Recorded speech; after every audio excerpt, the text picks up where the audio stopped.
Виртуалдык дүйнөнүн кылмышкерлери учурда WhatsApp тиркемелери аркылуу коомчулукка ссылкаларды жөнөтүп, алдоо жолдору менен электрондук капчыктан акчаларды уурдап кетип жатышат. Ушул теманын үстүндө биз бүгүн IT адиси менен сүйлөшкөнү келдик. Сиздер Эркин Тоо гезитинин YouTube каналын көрүп жатасыздар. Биз менен болуңуздар. Асылбек, саламатсызбы? Бизге убакыт бөлгөнүңүзгө ыраазычылык билдиребиз. Мына акыркы күндөрү WhatsApp'тан, Facebook'тан жана башка социалдык тармактардан ар кандай ссылкалар келип, виртуалдык дүйнөнүн кылмышкерлери электрондук капчыктардан акчаларды алып кетүү процесстери жүрүп атат да. Бизге ушул боюнча бир кенен түшүндүрмө берсеңиз. Саламатсызбы?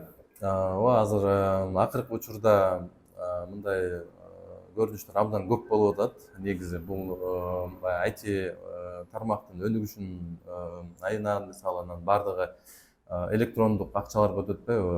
Негизичи электрондук акчага өткөндө бул электрондук кибер баягы взломдор дагы көбөйөт да. Ошого жараша бул дүйнөлүк практика.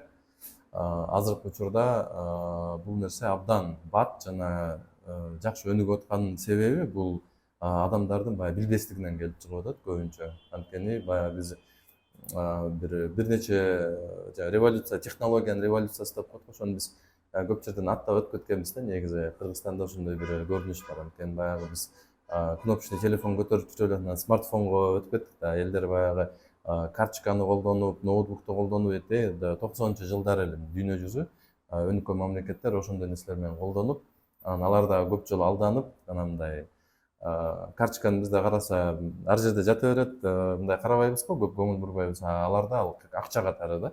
Коюп бир жерге коюп койдуңбу, бирөөгө бердиңби, акчаңды бергендей болосуң. Анан ошон үчүн баягы аябай бекем жакшы кармашат. Бирөө жарым сизге телефонуңузга код келиш керек эле, тиги бул десе бербейт көбүнчөчү, анткени алар ошол этапты өткөн да. Биздеги көрүнүш бул уже баягы бат өтүп кеткенибиздин себептеринин бири негизи. Бул ссылкаларды кимдер жасашат? Бул ссылкаларды ушул баягы алдамчылык иштер менен заниматься эткен атайын группалар, кээ бирлер айтат баягы түрмөдө отурган адамдар баягы иши жок эмне кылышы эле, бирок акча тапкызы келип анан Бирок алар IT тармагын кантип билишет? Бул мындай да, баягы чогуу иштешет да. Бул нерсенин үстүндө мисалы күчтүү бир айтышчылыктар турушу мүмкүн, атайын баягы группировкалар турушу мүмкүн, мисалы башка мамлекеттен келген ошол нерселерди билген адамдар болушу мүмкүн да. Бул нерсени уюштуруу жагы өзүнчө болушу мүмкүн, аткаруу жагы өзүнчө. Аткаруу жагы мисалы Кыргызстанда адамдар алданып калышы мүмкүн да, айтат да, сен барып тиги банктан карта ачып, мага карта керек, сен мага жөнөтүп кой депчи, мисалы. Мен сага там 5000 сом берем десе, бирөө барып картаны 5000 сомго жасап берип коюшу мүмкүн. Анын баягы башка бирөөнү алдап атпайбы, алдаган акчаны тигиге которуп, анан тигинин эмесинен башка жака чыгарып кетиши мүмкүн да, мисалычы. Мисалы үчүн экөө тең тиги ким айтканын билбейт. Мисалы үчүн мага WhatsApp ссылка келди да. WhatsApp ссылка келди, 1000 сом ошо утушу бар, сиз ачсаңыз, суроолорго жооп берсеңиз деди. Мен суроолорго жооп бердим, уттуңуз деп айтты мага, Анан ошол кодду мисалы үчүн мен киргизсем, кантип менин карточкама доступ болуп калат? Бул жерде эң негизги нерсени бир байкаш керек да. Бул жерде мындай көңүл бурууну жакшы караш керек, анткени мисалы Mbank KG деген эле сайты бар да, мисалычы. Анан мен жаңы сайт ачып, M эмес N банк деп жазып коюшум мүмкүн, мисалычы. N банк деп жазып, KG деп жазып койсоң, аны адамдар баягы айырмаланбай калат да. Негизи башка сайтка кирип кетип атабыз. Негизичи башка сайтка кирип, ал жерге сиз логин паролуңузду жазып койсоңуз, мисалы ал тигилерге кетип калат түз эле.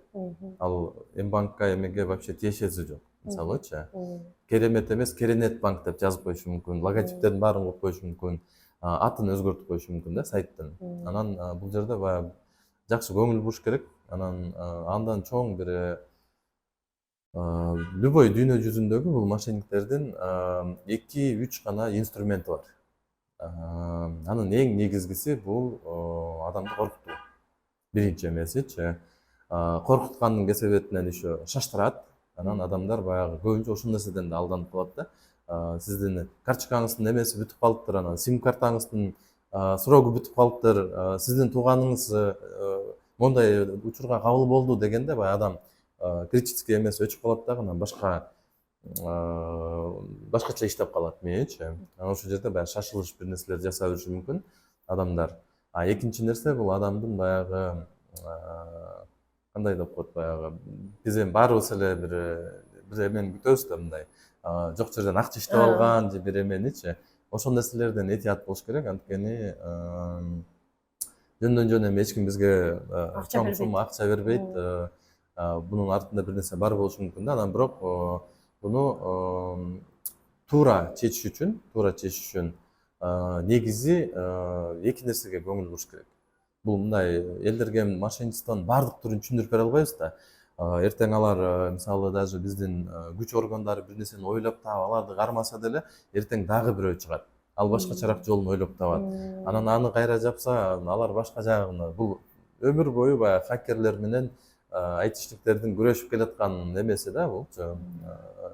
Алар взлом кылганга аракет кылат, булар защита кылганга аракет кылат, анан ошо бири-бири виртуалдык дүйнөнүн кадимкелер кылмышкерлер менен берки эмелердин ортосунда ушундай согуш болуп келет да. Ооба, мен сурагым келет, мына банктар аркылуу электрондук капчыктардан акчаны чыгарып кетип атат да. Кандайча жол менен алар банктагы акчаны чыгарышып алат? Кандай банк деле өзүнүн коопсуздугун камсыз кылат да? Билесизби, вот мен көп жылдан бери IT тармакта иштеп келем. Анан IT тармакта кээ бирлер айтат, вирус кирип, анан менин компьютеримди талкалап, анан мондай кылды, тигиндей кылды деген нерсенин баардыгын ошо 15 жылдык, 15тен да көп болду, 20 жыл, 17-18 жыл болуп калды да. Мисалы IT ол компьютерлерди оңдоп да жүргөн убагындачы. Анан ошол жерде жакшылап байкасам, эң күчтүү, эң чоң вирус адам өзү да. Тиги антивирус чыгат да, буну баспа деп кыйкырып чыкса деле адам басып салат да. Мисалы, анан биздин эмебизге ал каршы келе албайт. Эч баспа тийбей деп айта албайт. Биз басып, кайра зордоп установка кылып салабыз кээ бир программаларды. Ачылбай аткан нерсени зордоп ачабыз, ошол нерсеничи. Анан баягы ссылканы деле ачып эле койсок, сразу эле урдап кете албайт. Ал жерге определенный данныйлар жазыш керек. Логин, пароль жазыш керек, же код келет, ошол кодду жазыш керек дегенчи. Кодду жазган бул эмеге барабар да, мисалы сиз доступуңузду бирөөгө бергенге. Любой жерге кодду жазганда, вот мен кимге берип атам деген нерсени такташ керек. Баягы айтып атпаймынбы, эки эң негизги нерсени көңүл буруш керек депчи. Биринчи нерсе бул баягы адамдарды шаштырып же, эми шаштырат да, бир приз менен шаштырат, болбосо коркутуп шаштырат дегенчи. Ошондо токтоп ойлонуш керек. Шашпагандай үйрөнүш керек. 5 мүнөт 100% учурда эч нерсени чечпейт. Мисалы үчүнчү, 5 мүнөт ойлонуп койсок, чын элеби же жалганбы деп ойлонуп, анан ошол нерсеге барсак, уже мен ойлойм, бул Кыргызстан боюнча бул нерсе бир 50-80-90%га жоюлат да, азаят. Анткени бизде баягы шашмай эмебиз бар, адетибиз бар. Анан келсе эле базага алып, ошо алып алыш керек. Кел алды айтса эле, мисалы, сразу акчаны которуш керек дегенчи. Бул демек башка өлкөлөрдө дагы туруп ошондой ссылкалар жасап бизге жөнөтүшө бериши мүмкүн экен. Жөнөтө бериши мүмкүн. Бул өмүр бою уланат. Эмне үчүн? Баягы орустарда да жакшы эме бар, баягы эмне деп коет, баягы да, алдына турган адамдар булар мамонт эмес дейт да, алар эч качан өлбөйт. Бул нерсе өмүр бою улана берет дейтчи. Адамдар алданбай калганда гана, мисалы бизди жакшылап карасаңыздар, негизи эч ким алдабайт. Биз алданабыз да, өзүбүз чечебиз ошол нерсени. Менде дагы бир суроо бар да. Мисалы, менин ата-энеме көп телефон чалып алдоого аракет кылышат. Бирок мага негедир эч ким чалбайт. Алар кайдан билишет, мисалы, ушундай бир ишенчээк адамдарды кантип аныкташат? Бул жерде эми көп инструменттер бар негизи. Убагында баягы биздин баягы маалыматтар деле интернетке чыгып кеткен убагындачы, баягы шайлоо, анан ар кандай сайттарда, там өзүң иштесең эле ар кандай списоктордон чыга берчү да, мурунчу. Баягы бул нерселерге көп көңүл бурулчу эмес. Информация баягы IT жаңы өнүгүп атканда кээде ачык калып калчу, билинбей калчу, анан ошентип чыгып кеткен интернеткечи. Анан бул бир нерсе. Экинчи нерсе, эми өзүңүздөр билесиздер да, вот биз өзүбүз айтып беребиз да бүт нерсеничи. соцсеттерден көрүнгөн болгон жерден мисалы жөн эле WhatsApp'ка бирөөнүн номерин жазып койсоң, анын сторисин көрүп баштайсың, мисалычы баягы чыгарган эмелерин. Анан ошодон булар эми күчтүү маркетологдор да тоже вот ушул нерсени билет. Баягы целевая аудитория деп коет, ошо кимдер жакшы алданып атса, ошолорду көбүрөөк алдаган жакшы да, жаштар алданбай койсо анан жөн эле убактын кетире бермек беле деп, ошолорго мындай көбүрөөк көңүл бурушу мүмкүн да. Мисалы өзүңүз деле эстесеңиз, мисалы 1000 кишиге жазды, жашыңыз канчада, ушундай ушундай деп жазса, там жаштарын жазды, анын 1000 кишинин ичинен 100ү ошо возрасттагылар. Алар ошолор менен иштейт, калганын кечиресиз там деп эле бүтүрүп коюшу мүмкүн да, мисалы үчүн. Алар биздин мындай компьютерлерге кантип мындай доступ алыша алат? Ошол жана айтып атпаймынбы, эң чоң күчтүү вирус бул адам өзү депчи. Биз өзүбүз уруксат беребиз ар дайым. Потому что эгерде алар биздин компьютерди взлом кылып өздөрү кирип кеткенде, анда Apple компаниясын, Microsoft компаниясын сотко берип, андан $1 миллион жөн өндүрүп алса болот. Силердин защитаңар начар болгон үчүн менин акчам урдап кетти, менин компьютериме кирип, конфиденциальный информация алып алды депчи. Алар ал нерседен коркот. Ошон үчүн аябай защита күчтүү негизичи. Биздин защита слабый болуп атпайбы? Бир нерсе келсе эле база коюп эле анан өзүбүз ошону кирип кетип атпайбызбы? Жол ачып берип коюп атабыз да. Анан ага эч ким эч кандай туруштук бере албайт. Бул өзүбүздү гана үйрөтүп тарбиялаш керек. Мисалы үчүн жакынкы күндөрү эле бир министрликтин атынан бир жаңылык чыкты, анын астына ссылка менен, ошол ссылка менен кирсеңиздер, 90-жылдан баштап 2000 канчанчы жылга чейинки учурдагы мындай иштеген эмгек акыларыңызды билип аласыз деген ушундай бир ссылка келди да. Ошондой ссылканы мисалы үчүн ачса, ал ошондой эле бир эмелерге чалдыгат деп, кайра министрлик расмий маалымат таркатты да, биз эмес, бул фейк маалымат депчи. Анан ушундай маалыматтарды мындай биздин коопсуздук органдары да карап турабы? Ооба, негизи ошол кибер преступность, баягы кибер атакалар эмелер боюнча атайын орган түзүлүп, азыр боюнча 100ге жакын аябай көп эле киши иштеп атат ал жактачы. Анан бул баягы кайдыгерликтен, баягы адамдардын өзүнүн ушундай кылган эмесинен, мисалы бир кишини алдабаш үчүн бир киши карап отура албайт да. Мисалычы, эл көп. Анан баягы миллион киши алданып атса, 100 киши эмес, 1000 киши да жетишпейт да бул жердечи. Анан ошон үчүн айтып атпаймынбы, элдер алданбай калганда эч кимге кызык жок болуп калабыз. Алар келип эле, булар баарын билет, жөн эле коеюн депчи. Ооба. Ошо сиз туура айтасыз. WhatsApp ссылканы мисалы үчүн мага келсе, мен ушундай утуш бар экен деп эле дароо эле WhatsApp группаларга салып жиберип атпаймынбы? Анан ошо менен таркап кетип атат да, мындай эмени ой келет да кээде, мисалы үчүн бизде баягы жарандык коом, анан элдер менен баягы күч органдарынын ортосунда мындай байланыш жок эч кандайчы. Сен бирөө алдап кетсе эле кимге жазышты кыйын, билбейсиң, сразу эле оюңа бирөө келбейт да, мисалы үчүнчү. Ошон үчүн бул нерсени баягы чогулуп, бири-бири менен мындай ыкчам иштегенди үйрөнсө, мисалы үчүн МВД, там ГКМБ бир приложение же сайт чыгарат, официалдык. Ал ар бир жерде мындай керектүү жерлерде мындай тиркеме болуп, сайттарда турат. Новостной сайт эмне болот, банктын сайтында. Анан ошо бирөө алдаганда эле ошол жерге кирип сообщение жазып, мына монтип алдады, могул номерден мындай киши чалды десе, аларга да жеңил болот. Алар күтөт да баягы качан заявление жазып келсе, анан иш козгой алат да. Ошол нерсени өзгөртүп эле баягы активисттер, блогерлер элдерге жеткизсе, ушундай маалыматты, элдер ошол сайттын кайсы жерде бар экенин билип, түшкөн маалыматты ошол жерге жөнөтүп турса, алардын баягы жумушу бат эле үзүлүп калса, бат эле токтоп калса, анда алар эч нерсе кыла албай калат. Кайра аракет жасашпайт дегенсиз. Кайра аракет жасашпай калышат. Билген бар, билбеген бар дегендей, баягы өзүм башыман өткөн эмеден ошо 3 нерсеге аябай, 2 нерсе анын ичинен эң негизги көңүл бөлө турган нерсе. Биринчи ошо баягы буга чейин айтып кеткен шашпаганды. Коркутат, жакшы, аябай сонун нерсени сунуштайт, бирок ал нерсени сразу басып, сразу эме кылгандан мындай бир 5 мүнөт ойлонгонду үйрөнүш керек. Бул нерсе аябай көп нерседен бизди сактайт. Экинчи нерсе, бул экөө бири менен чогуу иштейт да.